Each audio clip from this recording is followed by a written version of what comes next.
All right, ladies and gentlemen, we're back. We're talking about Lion King on Blu-ray. We brought in a Lion King expert, a man you may have heard of. Ladies and gentlemen, Darkside Phil is here. Hello. Welcome to the show, sir. Welcome. What's going on? We're just doing some stuff, talking about some things. I am the world-renowned expert on Lion King, by the way. All right, so why don't you talk about your history with Lion King? A lot of people don't know this; they want to know. Well, I mean, a lot of people my age, and our age, as we were growing up, you had that series of Disney movies, the animated movies that were coming out like one a year, Right. and I really never caught on. Never really liked many of them. Aladdin I thought was pretty good, but Yeah. most of those, let's be honest, Beauty and the Beast, you know, Pocahontas, they're all geared towards like girls. It wasn't something that was going to appeal to anyone. And then when Lion King came out, I remember I went to the movies with my parents, and I watched it, and when it was over, I was like, this is a movie that like speaks to all audiences, and Yeah. it's the everything, the music, the art, the story, everything about it I thought was really, it was, if that movie wasn't animated, I still would have liked that movie. You know what I mean? It's not because it was a cartoon wasn't the reason that I really like it. So Right. anyway, yeah, Lion King is probably my number one favorite animated film of all time. Coming in a close second would probably be Transformers the movie. Right. So look at the comparison there. You're talking something that's totally for all boys, or guys, versus this other cartoon. But yeah, I ended up seeing the movie three times in theaters, I believe. Wow. I think twice with my parents and then once with my friends. And my grammar school class actually ended up doing a musical of it, and I ended up playing the part of Zazu in the musical. Nice.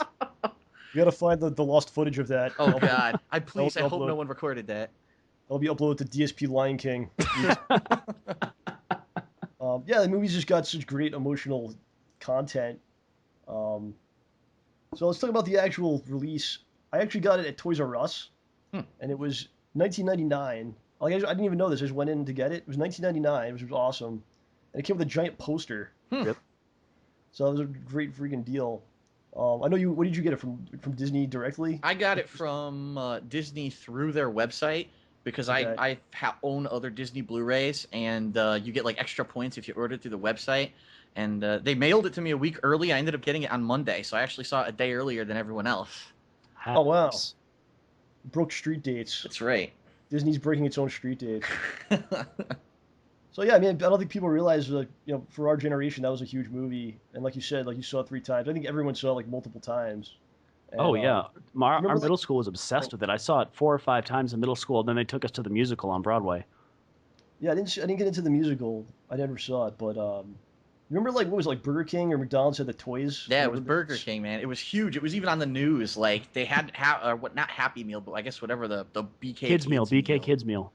And they had Lion King toys, and there were lines. There were lines on the delivery day when these toys were being delivered to Burger King of kids lining up to get these toys. Right. That's how popular the movie was. Yeah, that was craziness. People trampling each other for Lion King toys. Oh, But that's really just think about it. hey man, these things happen. Okay, it's the circle of life, John. That's right. Don't challenge it. So I want to talk about the actual Blu-ray itself. It had these deleted scenes, which were Hmm. pretty interesting, and there's like in the extras. Eye-opening deleted scenes for sure. Eye-opening deleted scenes. One of them being a Mufasa song number that was cut from the movie. Thank God. Yeah, it was just very goofy, man. Because we always wanted to hear Darth Vader singing. Yeah, it was just No. that's pretty much what the song sounded like. It was very strange, and I'm the king, I'm the commander. It was like what the hell is this, dude? So that was cut from the movie, and then another one that was very interesting. I guess they made this scene to explain why Nala left the Pride Lands and went to fight, and eventually found Simba. It Right. was basically that Scar decided that he wanted heirs. He wanted to reproduce and have children, I guess. And he basically decides that, well, I'm gonna rape Nala now. Well, I don't know if they would call it rape. It is a monarchy, and Yes. they do have certain privileges when you are the king. So it's not rape if you Uh, forcibly if you're the king, it's okay. That's right. it's good to be the king. That's damn straight.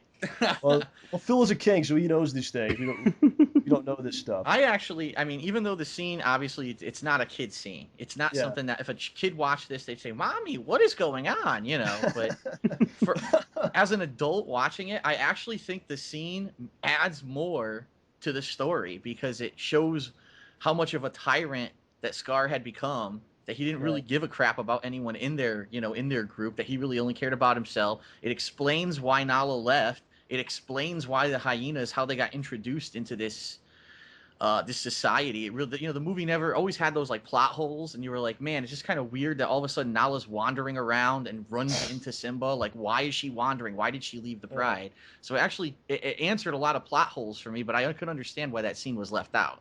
I never even questioned. I was like, oh, Nala left. She's doing stuff. Yay. Yeah, it was odd because it's him basically saying, well, we're gonna reproduce and we're gonna mate, and she's like, no, and then it goes into like a song about how he's going to. Yeah, that was great. A musical What? about I'm gonna have sex with you against your will. Be prepared. Be prepared because I'm horny. Because I'm coming. Yeah, that should be. Oh God, that's disgusting. Yes. So that was interesting. And I guess the play, they said that actually has parts of that in the play. Yes, it does. Did you see the play? Yes, I did. Yeah. Oh, okay. What is your thought? Do you recommend people see that? I definitely recommend the play. I have to say the play is definitely a different entity than the movie. Let's put it that way. There are changes in the plot. There are different things that happen, such as that scene, for example. And it's definitely, I would say, catered towards a more adult audience because they understand if you're coming to Broadway, you probably have some money. It's probably an adult. It's not, a group of 10-year-olds going to see the Lion King musical by themselves. Right. So. Yeah.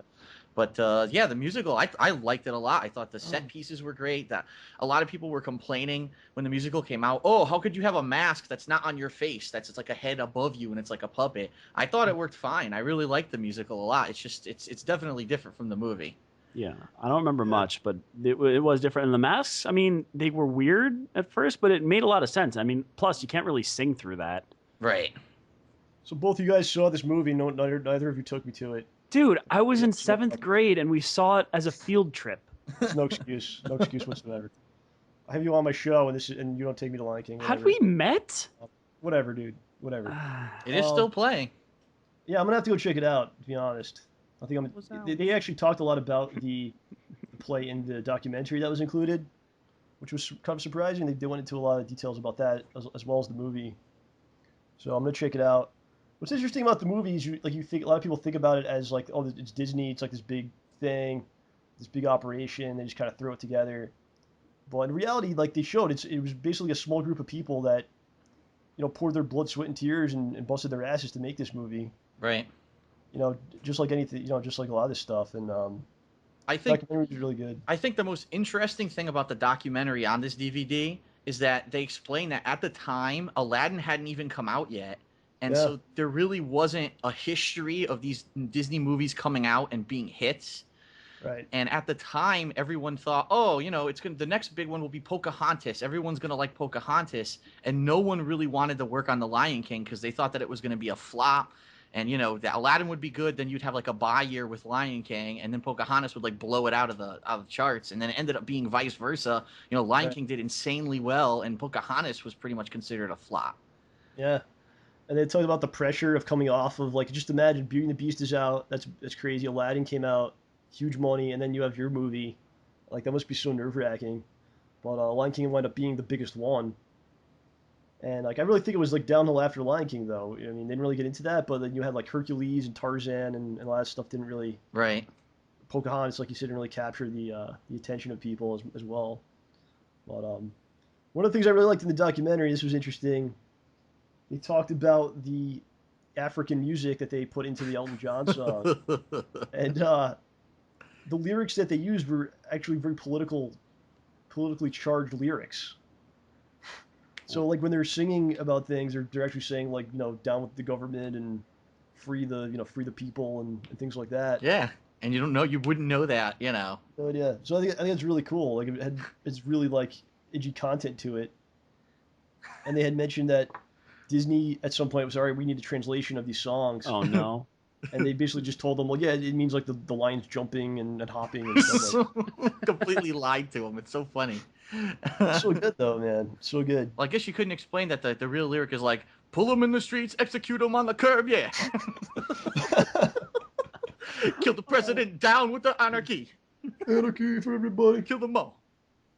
That's what Elton John had in mind for the whole time. Well, the other thing was that the guy who had wrote, I forget what his name was, Nico or something like that. The guy who had wrote those lyrics, before they were going to record them in the studio for like the final cut for the actual intro of Lion King for the Circle of Life, he had gone back to Africa for a year to do political things with like overthrowing the government, and they were worried he wasn't going to be back in time to cut this song for the movie. And then he literally showed up like at the last possible minute, ran in, he said, "Are you ready to do it?" "Yeah, I'm ready." And he just sang the lyrics, and then it's only one take. They even said that's one take. That Circle of Life intro, all the African lyrics was one freaking take. They never took another one. Yeah, it was amazing. And the guy, it's a great documentary. The guy, they basically just said he came in, put the mic on, and rolled. That was it. And it's great, you know. I thought the documentary was really funny. They had Matthew Broderick and Nathan Lane at like a coffee shop. Oh yeah. They were just bullshitting about stuff. I thought that was really good. Well, that was funny because first of all, and I do want to mention this, I didn't even know when the movie was new that was Matthew Broderick doing adult Simba. I had no clue. Yeah. Because I only known him from Ferris Bueller. I didn't know him from anything else, so I didn't recognize the voice.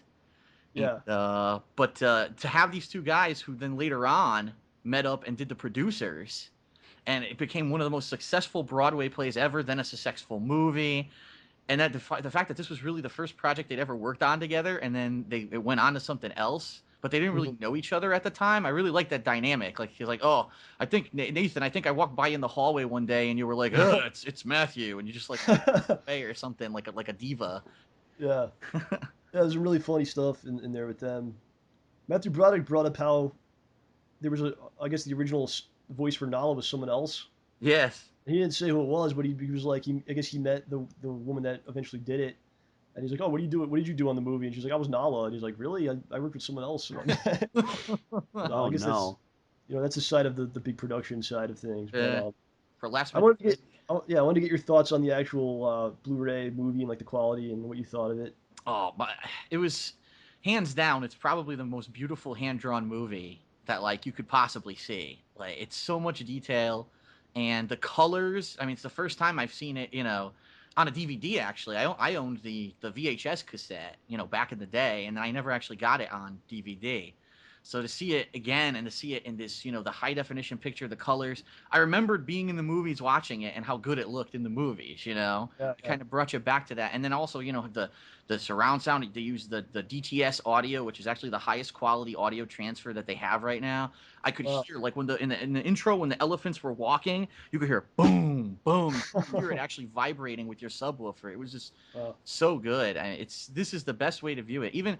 I even was talking about this the other day with you, John, how you could see the lines, like the actual lines in the art. You can see the detail, like you could see that it was actually like a pen or a crayon or whatever they used to draw it. It wasn't, you know, like a digital line, and they don't do that anymore. Like everything now is all, you know, made by computer, and it's all perfect. And you know, this is like the best hand drawn art before they moved on into that era where everything became digitized. So I thought it was an awesome version of the movie.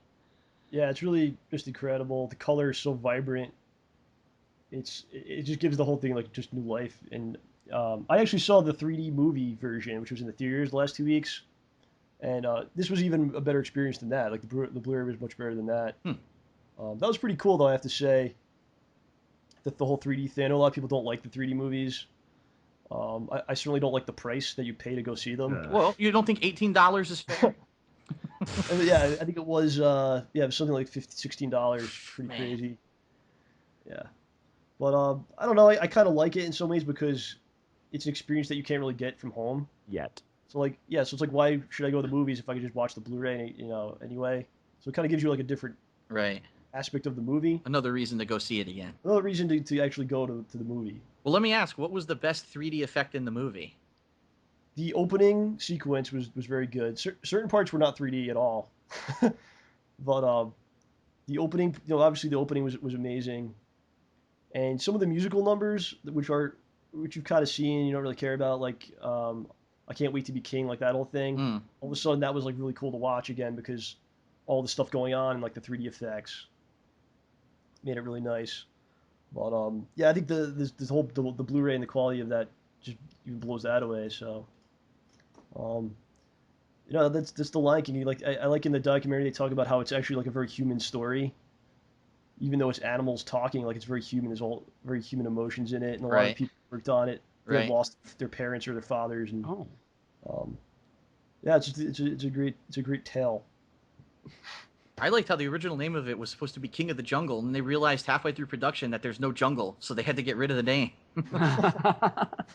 Oh yeah, they live on the Serengeti. Oops. Yes. King of the Savannah. So I think that's our spiel for Lion King. Anyone wants to add on this? Any Nope. thoughts? Anything else additional? I haven't seen that movie in like 10 years, dude. Okay, you should have watched it. That's right. It's a timeless classic. It is. Timeless classic. It's not a stoner movie. Yes. Like a lot of people say that Simba left to go do drugs in the forest with Yes. Timon and Pumbaa Yes. and Let's- left let's get society this- like a hippie and then came back later on to get his responsibilities back. That's not the theme of the movie. Well, perhaps that's symbolism, though. Maybe that's what, like, he dropped out of society to, he lived with these derelicts, and eventually, he overcame his demons and he returned and saved them. But one thing I always wondered, like, what happened with the hyenas? Why were they not allowed to be part of the Pride Lands in the first place? Because they were dicks. What did they do? They were just The hyenas were like, I hate to say this, they're like the Mexicans of the movie. Oh my god! What? Because that's why you had Cheech Marin played one of them. You They're had- like the offcast, the one that people don't think are good enough to be part of the mainstream society, so they treat them like shit. Okay. They never really explained why they were exiled, and then they never really kind of brought them back or like said, oh yeah, now you can, I'm the king now, and like you guys can participate or whatever. You're still screwed, I guess. I don't know. Um, one thing I noticed about the movie, like there's only like two men in the movie. Yeah. As far as the lions go, it's like Scar, Mufasa Yeah. are like the only male lions. Well, you do realize that in a lot of Yeah. lion prides, that's actually kind of accurate. Yeah, Yeah. that is. But like, what exactly are they king? Is he a king of? A lot of women. He's the king of the 25 women he gets to bang every night. He's a king of like the 30 square feet that the lions live in the cave. Like what? I don't. The king of Isn't he a pride king of like rap. every lion? If you know what we're saying. I guess he's not really the lion. Is he the lion king, like king of all the lions? Couldn't he have He's the Where's lion all the- pimp. the lion pimp? Oh I don't think that would've gosh, stuck as well. bad mental image. All right, this is going completely off the rails. Let's move away from Lion King now. I think we covered that.